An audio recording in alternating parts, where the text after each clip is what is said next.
Danny Cole had been flying cargo ships since he was 21 years old. Now, at 29, he had seen enough of the galaxy to know one thing for certain. The universe did not care about anyone. It did not reward the brave or punish the wicked. It simply was. And if a person wanted to survive in it, they kept their head down and stayed on course.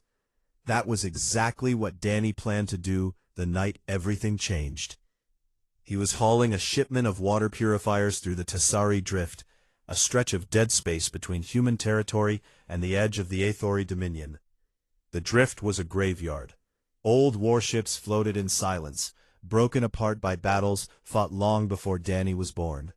Asteroid chunks drifted between them like bones in dark water.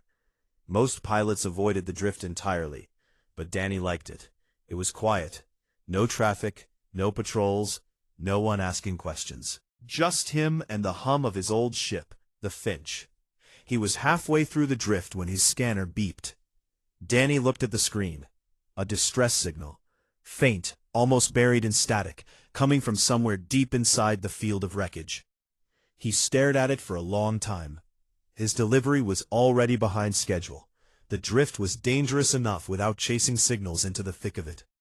And the signal had an Aethori signature, which meant whoever was out there belonged to a species that didn't exactly love humans.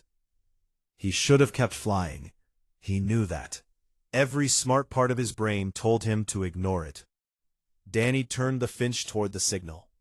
It took him 40 minutes to navigate through the debris. The signal grew stronger, then weaker, then stronger again as he threaded between the husks of dead ships. Finally, he found it. A small shuttle, Aethori design, crumpled against the side of a massive asteroid. The shuttle had been torn nearly in half. One of its engines was gone entirely. The other was dark. Whatever had happened to this ship, it had happened fast, and it had happened violently. Danny suited up, locked his helmet, and crossed the gap between his ship and the wreck using a tether line. The shuttle's hull was cold under his gloves. He cut through the outer hatch with a plasma torch and pulled himself inside. The interior was destroyed. Panels hung from the ceiling. Sparks flickered from shattered consoles. The air was thin and getting thinner. And there, pinned beneath a collapsed section of the inner hull, was an Aethori female. She was young. Danny could tell that much, even though he didn't know the species well.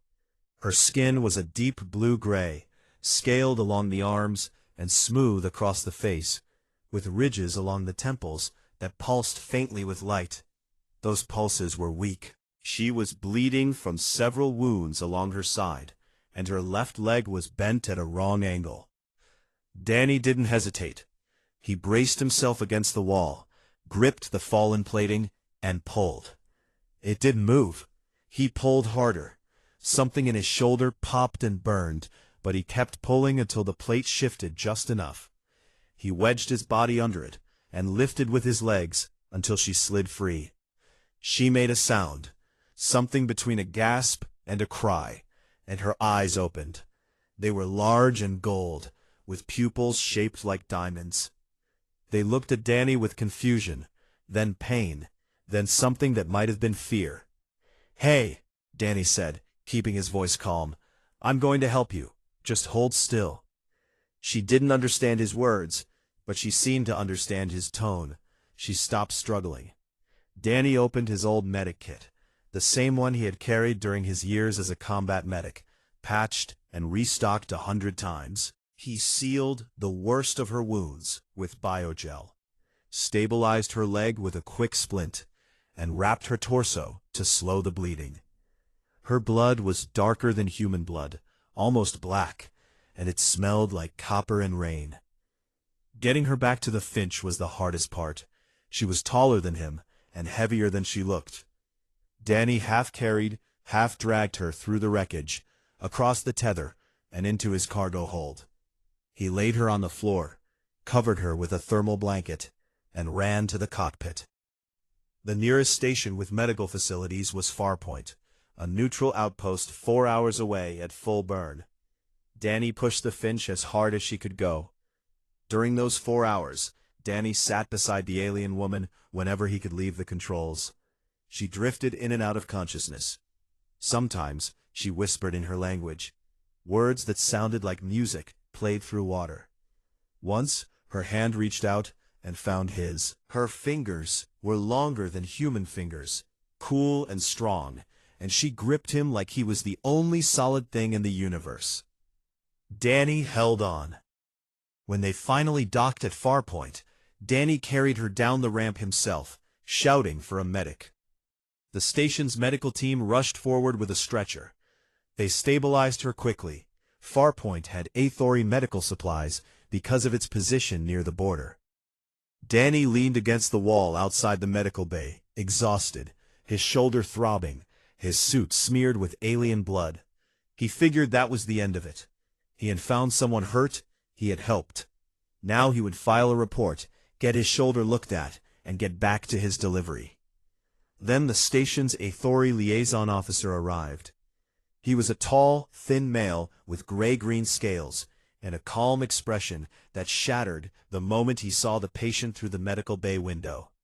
His legs folded under him, and he dropped to his knees right there in the corridor. Danny stared at him. "What's wrong?" The liaison looked up at Danny with wide, terrified eyes. "That is Princess Vishara," he said, "third daughter of Queen Ranthea, supreme matriarch of the Aethori Dominion." Danny blinked. He looked at the woman on the medical bed, then he looked back at the liaison. "Oh," he said. Before Danny could process what that meant, the station's communication console lit up with an incoming priority signal. Aethori military encryption. Highest level. Farpoint's commander played it over the station speakers with shaking hands. The message was short. The Queen's fleet was already on its way. 12 warships. They would arrive within 30 hours. The Queen wanted her daughter returned immediately, and she wanted full identification, background, and detainment of the human who had made physical contact with a member of the royal bloodline. Danny stood in the corridor, still covered in the princess's blood, and realized that the universe had just noticed him. And it did not look happy. Within hours of the news reaching the wider galaxy, Danny Cole became the most talked-about human alive. The story spread through every network, every station, every ship with a working receiver. A human cargo pilot had pulled an Aethori princess from a wreck in the Tessari Drift and saved her life. Some called him a hero. Others called him a fool. The Aethori called him something far less kind. Danny sat in a small room at Farpoint Station, drinking bad coffee and wishing he had never turned his ship toward that signal. The room had a window that looked out over the docking bay, where his battered cargo ship sat among sleek diplomatic vessels that had started arriving within hours of the announcement.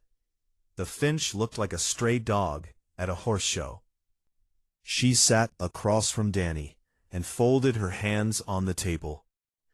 "You need to stay," she said. "I need to leave," Danny replied. "If you run, they'll say you had something to hide.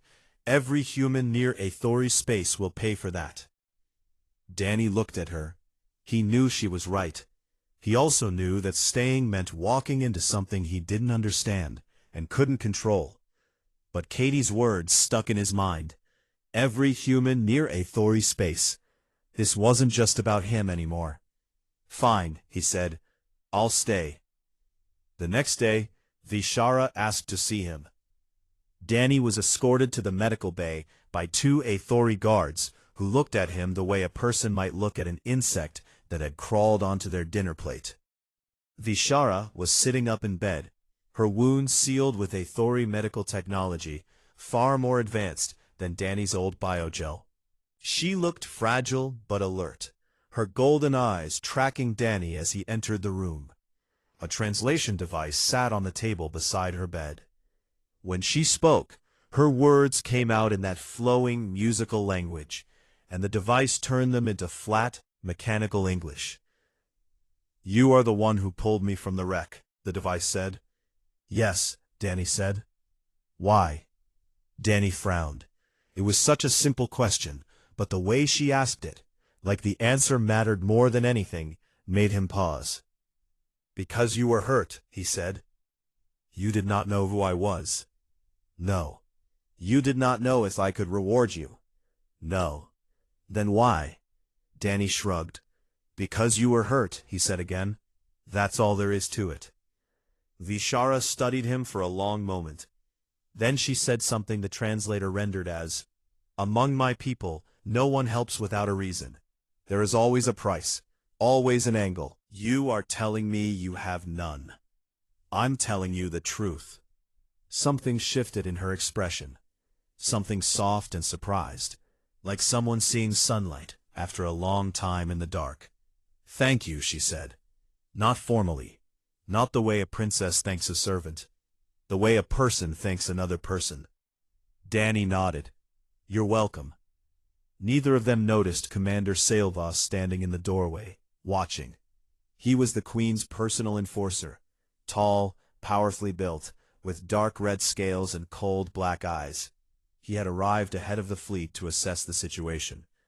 What he saw was a human standing too close to royalty, speaking too casually, being looked at too warmly. Sailvas sent his report to the Queen that same night. He described the human as overly familiar with the princess. He suggested the human had ulterior motives. He recommended immediate separation and interrogation. The Queen's response came within the hour. It was a formal summons. Danny Cole was ordered to appear before the Aethori royal court on Aethara Prime to give a full account of the rescue. The language of the summons made it clear that this was not an invitation to be thanked. The words used were closer to investigation and examination, the kind of words used before a trial. Katie Novak read the summons 3 times, her face growing more pale with each reading. "This is bad," she said. "They're not calling you a hero, Danny. They're calling you a suspect." "I know. You don't have to go. The summons has no legal authority over human citizens. I can file a diplomatic objection." "And then what? They close the borders? They punish every human traitor in their space?" Katie was quiet. She knew the answer. Danny sent a message to his old friend Greg Marsh, who was running cargo 2 systems away. Greg was loud, clever, and paranoid in exactly the right amounts. He had contacts in places most people didn't know existed.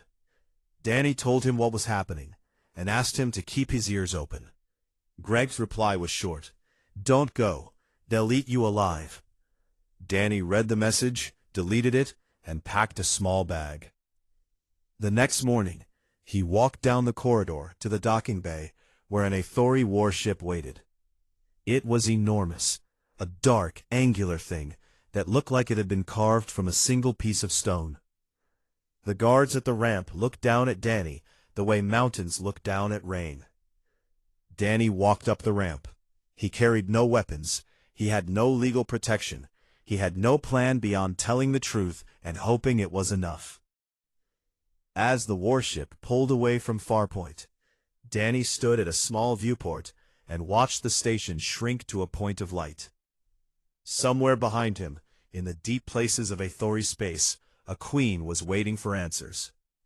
Danny had only one answer to give. He hoped it would be enough.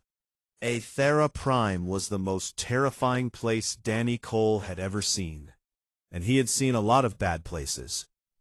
The planet filled the viewport like a dark jewel, deep blues and greens swirling beneath a sky that glowed faintly purple at the edges. As the warship descended through the atmosphere, Danny pressed his face to the small window and tried to breathe normally. The capital city rose from the surface like a forest of crystal.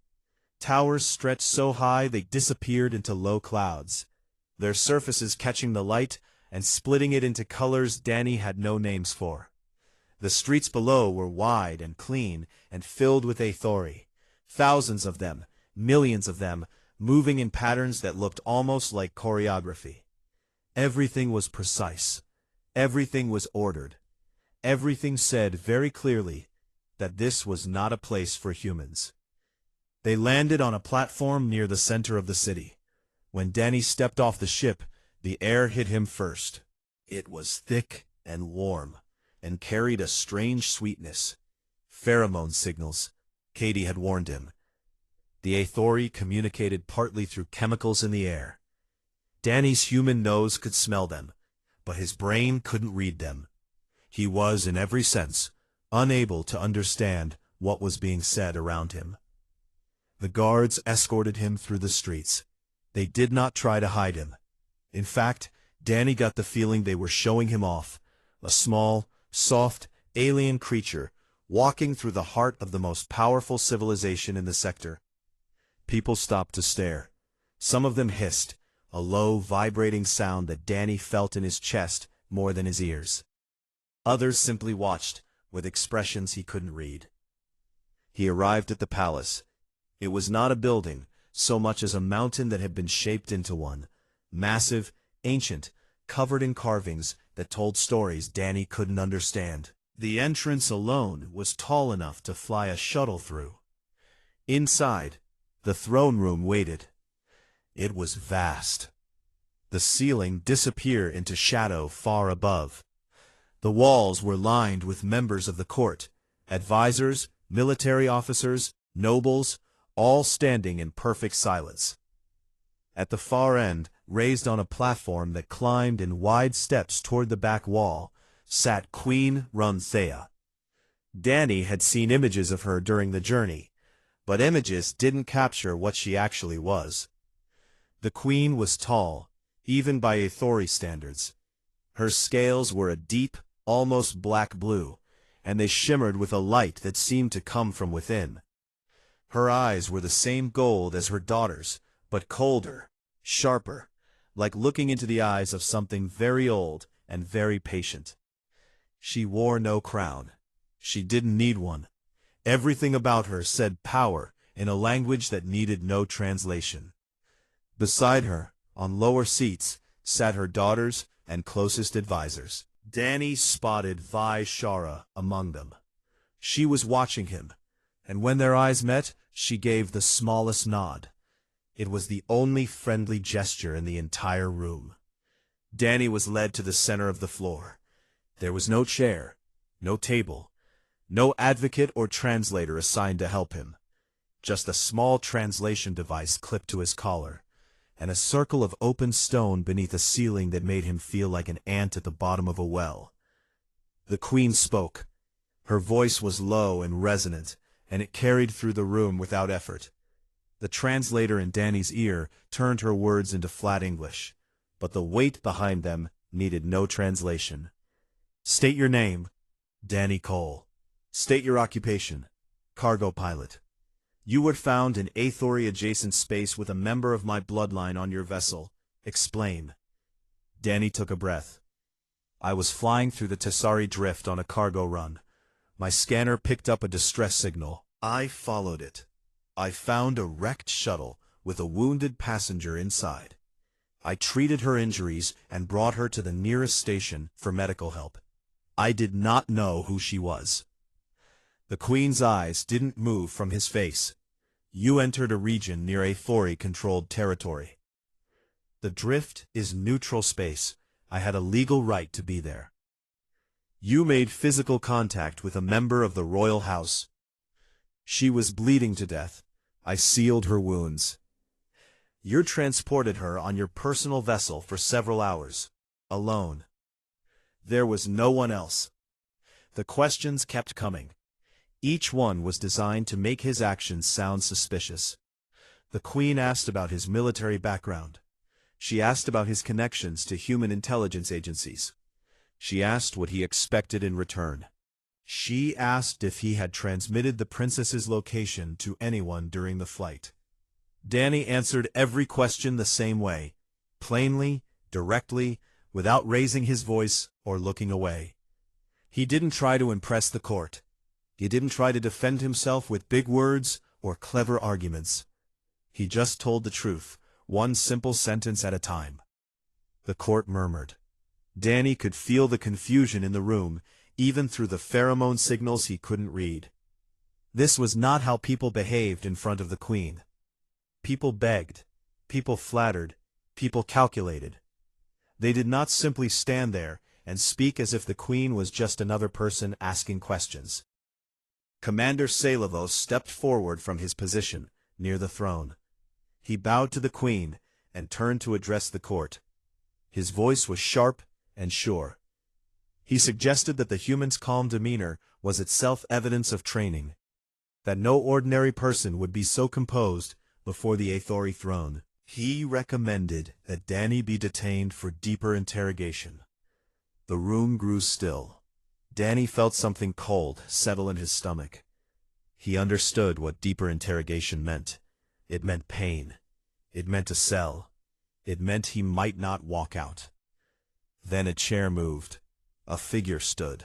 Vishara rose from her seat on the royal platform and walked down the steps. Every eye in the room followed her. The court was silent, so silent that Danny could hear his own heartbeat. Vishara crossed the open floor and stood beside Danny. She was taller than him. Her shadow fell over him like a shield. She looked up at her mother, and their golden eyes were steady and sure. "Mother," she said, "he saved me." 3 words, no argument, no politics, no strategy. Just a daughter standing in front of her mother, telling her something true. The queen looked at her daughter. The room held its breath. Then, without a word, Queen Renthia raised one hand. The court was dismissed. Guards and nobles and advisors filed out in silence. Sailvos hesitated, his jaw tight, before turning and leaving. Danny was escorted out, not to a cell, but to a set of rooms in the guest wing of the palace. The rooms were large and clean and completely alien. Danny sat on the edge of a bed that wasn't quite the right shape for a human body and stared at the wall. The queen hadn't thanked him. She hadn't condemned him either.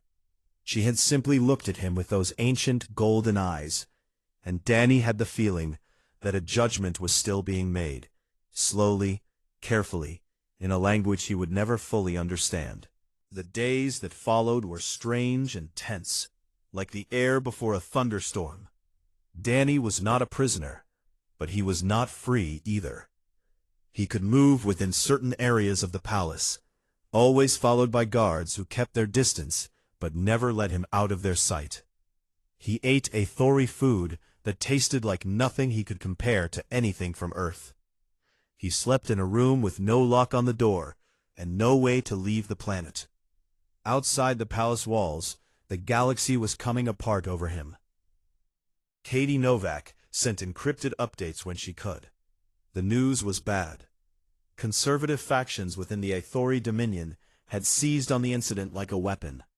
In their telling, a human intruder had violated royal space, touched the princess with his bare hands, and was now being treated as an honored guest in the queen's own palace. It was an insult. It proved that the queen had grown soft on the human problem. Human networks told the story differently.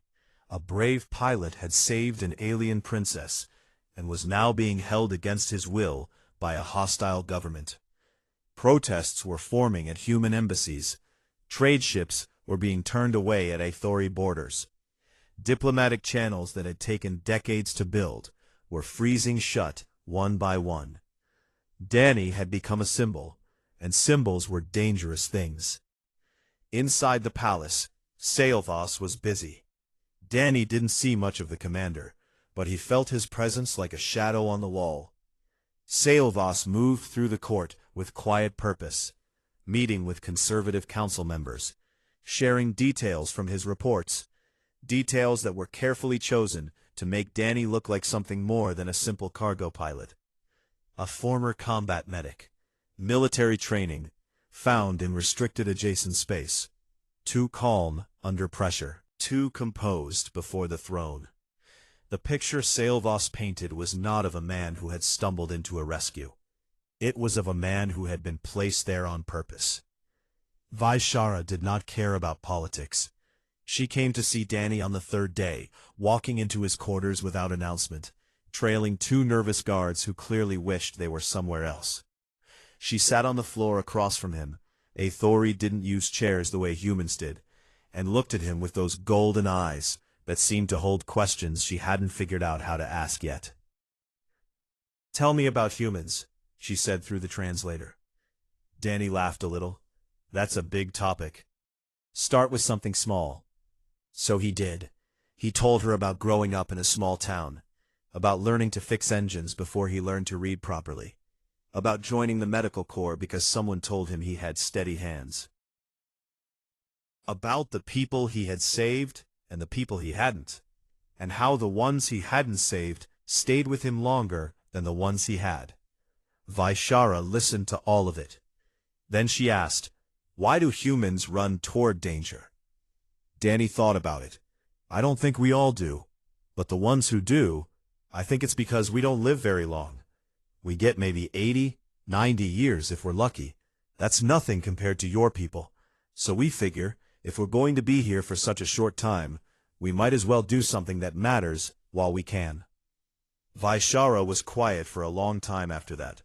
Then she said, "My people live for 300 years, and most of them spend all 300 being careful. There's nothing wrong with being careful.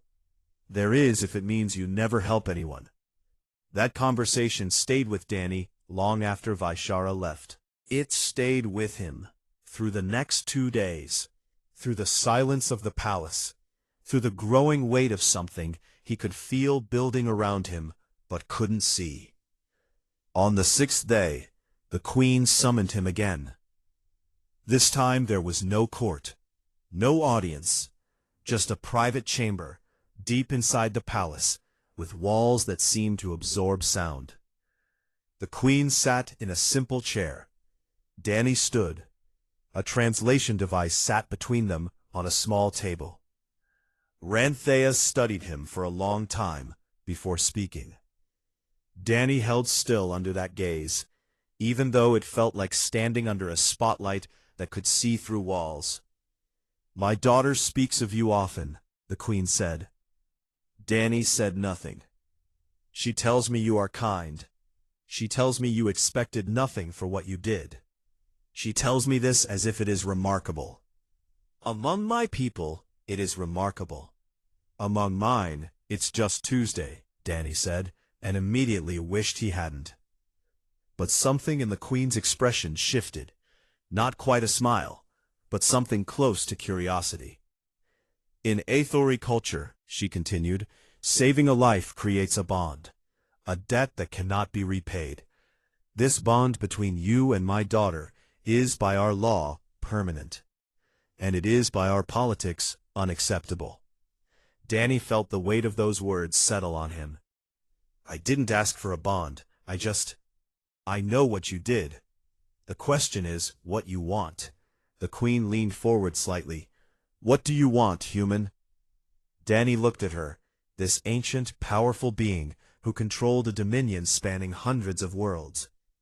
He thought about all the smart things he could say, all the diplomatic things Katie Novak would have coached him to say.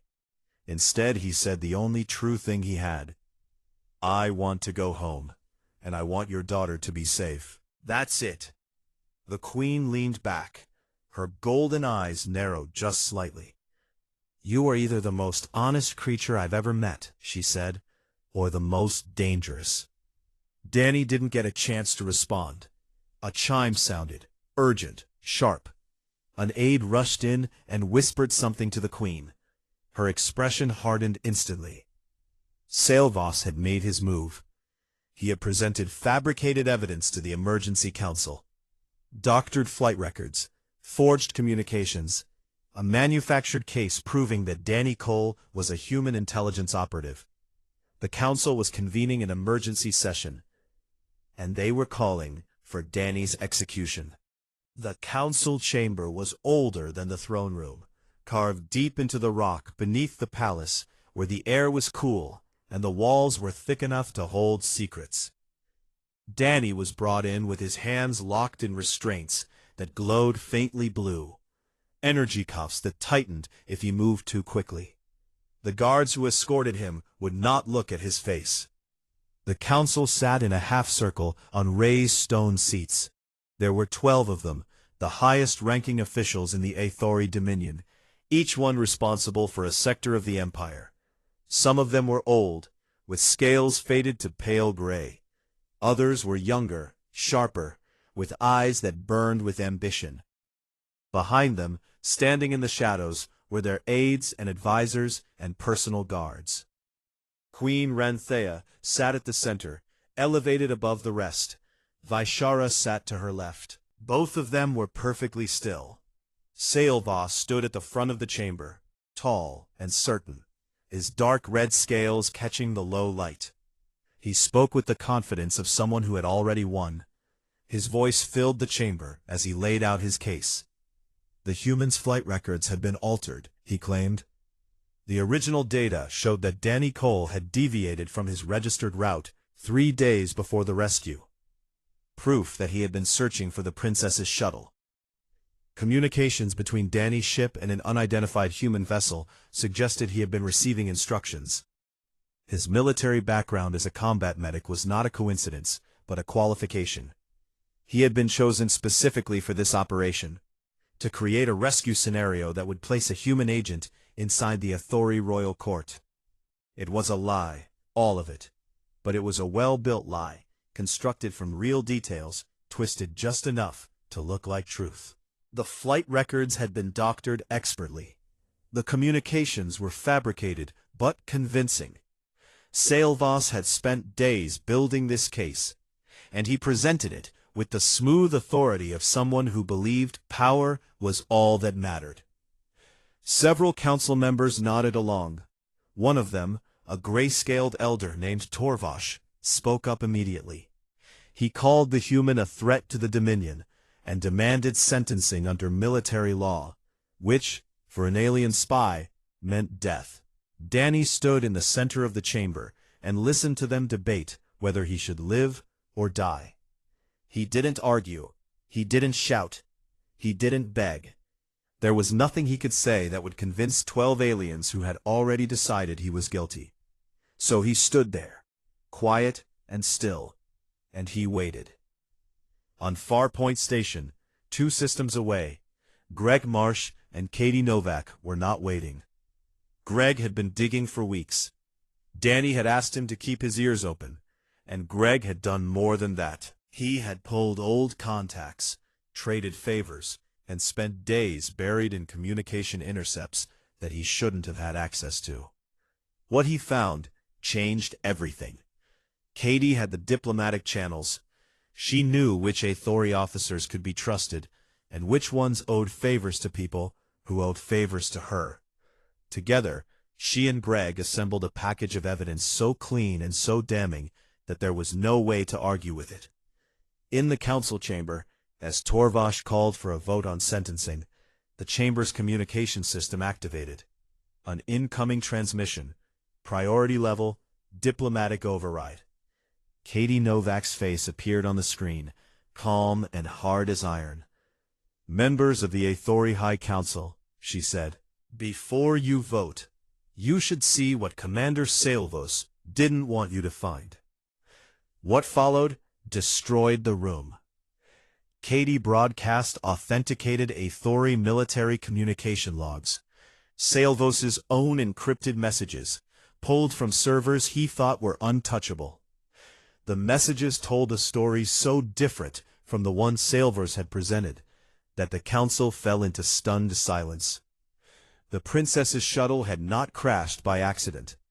Sailvos had arranged for it to be sabotaged. He had paid a crew to disable the shuttle's engine during a routine maintenance cycle, ensuring it would fail during Vishara's travel through the drift. The plan was simple and terrible. The princess would die in what looked like an accident. Her death would trigger a succession crisis. The queen's position would weaken, and Sailvos, with his military support and political alliances, would rise. Danny's rescue had ruined everything. The timestamps matched. The encryption signatures were verified by the council's own security systems. There was no room for doubt. The chamber erupted. Council members shouted at each other. Aides scrambled. Guards looked at Sailvos with expressions that shifted from respect to something far colder. Salvo stood very still for a moment. Danny watched his face and saw something he recognized. The look of a person who knows they've lost everything. It was a dangerous look. Cornered animals were always the most violent. Salvos moved fast. He drew a blade from beneath his uniform, a ceremonial weapon, thin and sharp, and lunged. Not at Danny, not at the guards, at Vishara. If he couldn't use her death politically, he would finish what he started. Danny didn't think. His body moved before his mind caught up. The way it used to move in the field hospitals, in the emergencies, in the moments when thinking was too slow and only action mattered.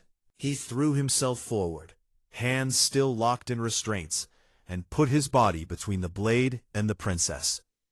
The blade hit him across the chest.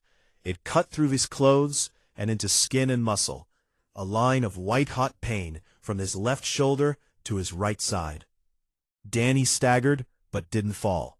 He planted his feet, leaned into the blow, and used his body as a wall. The guards reached Salvos a second later. They pulled him down hard. The blade clattered on the stone floor. It was over in moments. Danny's legs gave out.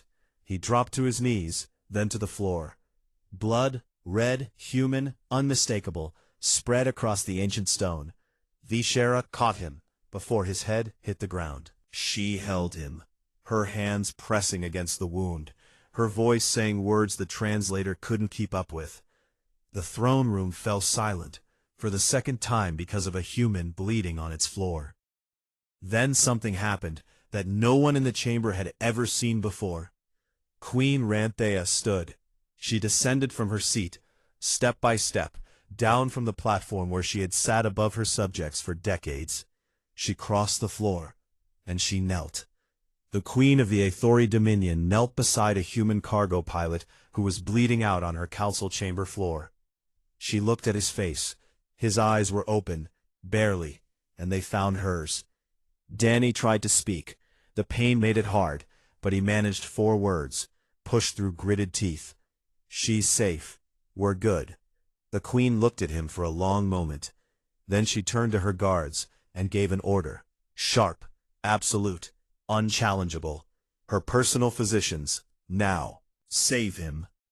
They did. Danny spent 2 weeks in an Aethori medical facility, healing under technology that knitted his flesh back together faster than he thought possible. The scar remained, a thin white line across his chest that he would carry for the rest of his life. While he healed, the Queen addressed her council one final time. She stood before them and spoke without notes, without aids, without raising her voice. She told them that she had spent her reign listening to advisors who said humans were lesser creatures, primitive, impulsive, fragile, brief. And perhaps they were fragile. Perhaps their lives were painfully short. But this fragile creature had crossed the stars, walked into the heart of her dominion without weapons, and bled on her floor for her child, without asking for a single thing in return. If this was what humans were, she said, then the Aethori had been fools to look down on them. The treaty that followed was never officially named. But people on both sides, human and Aethori, started calling it the Coal Accord, and the name stuck. Vishara visited human space 3 months later, the first Aethori royal to ever set foot on a human world. She found Danny on a refueling station, leaning against the hull of the Finch, drinking coffee from a dented metal cup. She asked him if he knew he had changed the course of 2 civilizations. Danny sipped his coffee and said, "I'm just trying to make my next delivery on time." Vishara laughed. It was a sound like water over smooth stones, and it made several nearby humans turn their heads and smile without knowing why. Far away, on Aethara Prime, Queen Ranthea sat alone in her private chamber. A holographic display floated before her, showing Danny Cole's medical file, his vitals, his scars, his blood type, and his projected lifespan. 80 years, maybe 90, if he was lucky. A blink, a breath, a fraction of the time the Queen herself had already lived. She stared at that number for a long time. Then she whispered something soft. Words that, if translated, would have meant, "What a waste that creatures like this die so young." She closed the file. She opened a new document, and she began drafting a proposal for joint human-Athori medical research. A program that, if successful, might one day extend a human life far beyond its natural span. She told no one why.